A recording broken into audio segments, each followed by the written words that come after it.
Guns, threats, and 40 days of prayer, the untold story of the Chebukati family.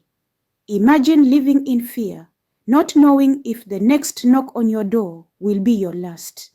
Imagine being in the middle of a high-stakes political storm where a single announcement could mean life or death. Well, for former IEBC chairman Wafula Chebukati and his family, this was not a movie scene. It was their reality during the 2022 elections. As Kenya held its breath, waiting for the presidential results, chaos was brewing behind the scenes.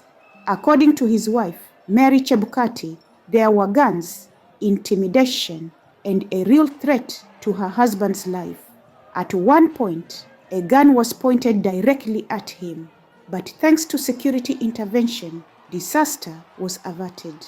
And here's where things take a dramatic turn. For 40 straight days, religious leaders camped at the Chebukati home, praying and offering support. Among them was Archbishop Jackson Ole Sapit, joined by 13 other clerics. It was a spiritual battle as much as it was a political one. But the threats were not just rumors.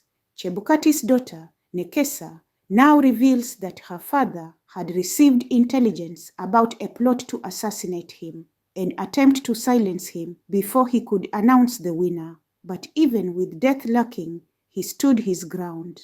On the day he finally announced the results, Chebukati returned home injured and bleeding, unaware of how badly he had been hurt during the chaos. A clear sign of the price he had to pay to safeguard democracy. Now, let's be honest, love or hate him, Chebukati stood firm where many would have walked away. The question is, how safe are our electoral officials in future elections if those in charge of protecting democracy are being threatened with death? What does that say about our system? Kenyans, this is something we must think about. Sauti Mzalendo, the voice of the people. Stay tuned for more updates. Let's talk Kenya.